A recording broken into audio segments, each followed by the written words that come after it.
Bitcoins are people like Tim Draper, who's an entrepreneur, billionaire, owns Draper University. His children are also billionaires, early investor in Skype, early investor in many tech companies that have been world-beating and successful. Very nice guy, Tim Draper. You can go to YouTube and type in Tim Draper Bitcoin and watch some of his videos, and he'll tell you things. He'll say things like Bitcoin is going to go to $225,000 for one coin. Today it's $8,500, $8,600 for one coin. But he claims, and he knows a lot more than me, that Bitcoin is going to $225,000 for one Bitcoin sometime between now and 2022. This is important information. That would mean if somebody, let's say in a Western country, the United States or Taiwan, let's say you have an extra car, maybe it's your wife's car, but she doesn't drive it very much.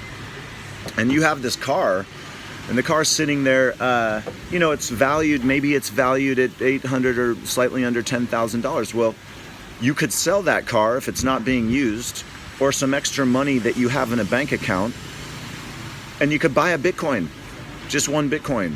And you've got some of the world's most intelligent people telling you live online and looking at the previous graphs of Bitcoin, telling you in no uncertain terms, hey, that car that you're not using, you may want to turn that into one single Bitcoin, because today you can get $8,000, let's say, 8,000, 9,000 USD for that car, put it all into Bitcoin, and then in 2022, maybe that money that you put in 2020 now will go up 30 times, will go up 40 times, will go up 50 times. We don't really know. In my opinion, just from watching the market, Bitcoin's bottom, its current recent bottom, and I've said this for months now, and I've been right so far, it's touched it 3 times. Current Bitcoin bottom is 6,900. Since I said this, yes, it went down to 6,800 thereabouts, but the bottom's 6,900 and the top is 10,000. So right now Bitcoin is currently at about 8,600. It's in between this range, this window. Now this window is a game, in my opinion. It's a game that some of the biggest holders of Bitcoin, so individuals, and I don't know which one of those individuals, could be the Winklevoss twins, could be Tim Draper, could be Max Kaiser, it could be Charlie Shrem, it could be Trace Mayer, okay? Some of these whales in Bitcoin, although I don't think it's them, because they're really good dudes, I would say, in my opinion, it's some others. One of those others is the American government, Uncle Sam. The American government is one of the largest holders in Bitcoin. Everyone talks about how Bitcoin's so centralized in China, right? Well, the American government's one of the top 10 holders of Bitcoin. So it's not just China. So there's incentive right there for it to be successful. If the world's most powerful people who control the media are telling you not to buy it, and that it's just for drug dealers and terrorists. Come on. Thank you. That's Vietnamese. That's all I know. Come on and Xing Hao, and it's not Chinese, so I'm not good at it. But if the world's bankers, the people, the most powerful people in the globe, are telling you not to buy it, but yet they're always caught mining it just 1 month later and caught hoarding it, but they tell you in the media, they themselves tell you in the media not to buy it. It's quite simple. It's quite simple. They're misleading you purposely and deliberately. They're misleading you, okay? So, anyone who's finding this interesting at all, here's that chart again, and there are many charts in this website. BitcoinInfoCharts.com, BitcoinInfoCharts, BitcoinInfoCharts.com. I don't know why I always have a problem saying that. But go into bitcoininfocharts.com and you'll get all kinds of interesting information. Now, what I want to say, the point to this video is carrot juice. It's not alcoholic, it's just carrots. The point to this video is I think that some of the biggest holders of Bitcoin, the whales and the exchanges, the banks, okay, the wealthiest men and the wealthiest companies have meetings. They have meetings, and they will watch what the Bitcoin market is doing, right? They'll watch what the Bitcoin market is doing.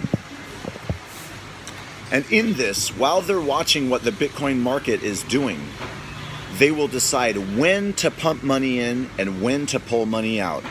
Therefore, incentivizing everyone else, oh, I must sell Bitcoin, it's going down, I need to sell it. No.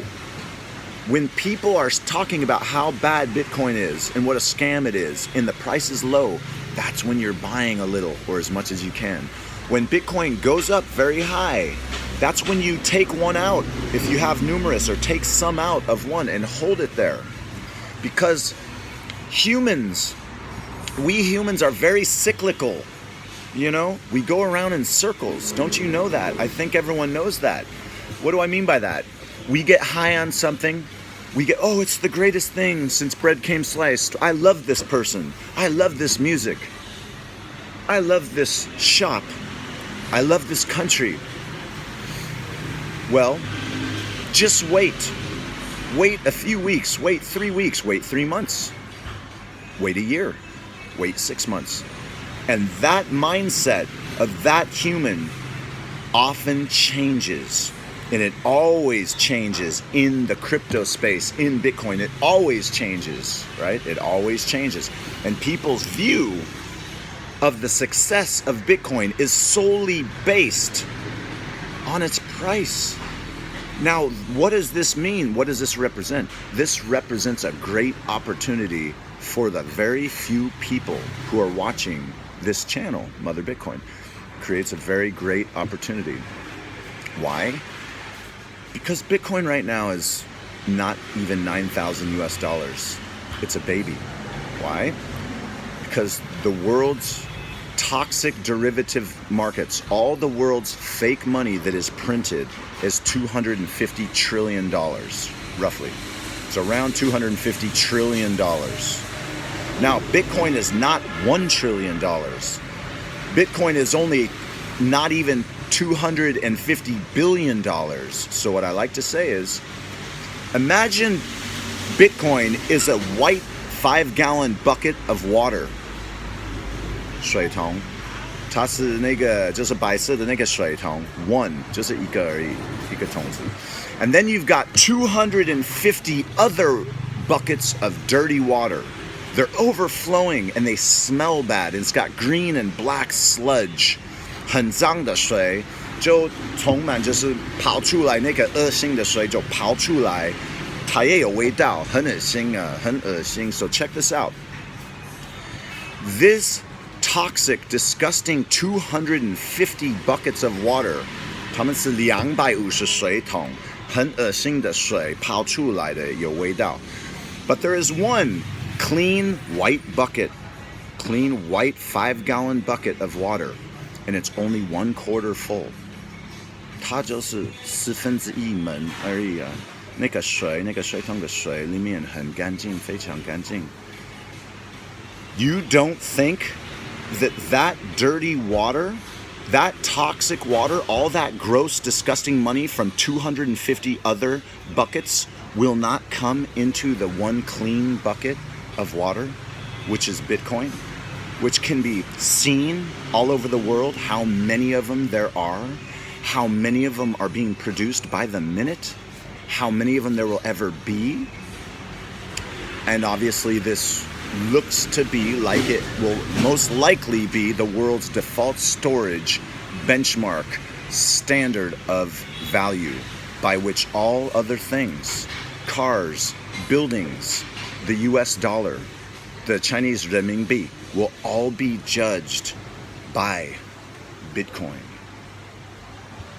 Sounds crazy, doesn't it? Well, when Bitcoin first began in 2009, it was born out of the dislike and distrust of the current banking system. In 2008, that system crashed. The idea had been being worked on for many years. Satoshi Nakamoto, which was a group of people, which was most likely Hal Finney, Nick Szabo, and Darian Nakamoto, who all just so happened to live in the same town. I think they moved to that town to work on this. They released the code in GitHub in 2009. Now what's amazing is when they released Bitcoin, it was valueless. It was worth nothing. That is something. And then it became, when it finally over a long period of time became worth $1, and then worth $10, and crashing, and worth $100, then crashing back to inside of $10, then $1,000, then crashing, then $20,000 and crashing at $3,500. It's always achieving higher lows. It's always achieving higher lows. And it's a transparent currency. So 大家全世界都可以看到底有多少比特币了。It's like a bank ledger book where not just the guys, the managers in the bank can see the income and outgo of currency in their bank, but the whole world can see each transaction from that bank. The whole world has that same bank ledger. If Bitcoin were to fail one day, and in my opinion, if it were to fail, it would have failed years ago. It's over 11 years old now. What I want to say to that is, I think there is roughly a 99.5% chance of Bitcoin's success of its default storage of value, world's default storage of value, solid hard money structure. And because I say this is 99.5% probable, that leaves us with a 0.5% chance of a black swan event, something wrong somewhere, but don't get worried, that it will not be successful. Now let me add to that. If Bitcoin is not successful, it'll likely another coin will take its place, and so on and so forth. But Bitcoin will be successful, and there's so many reasons for this. It's already been adopted by the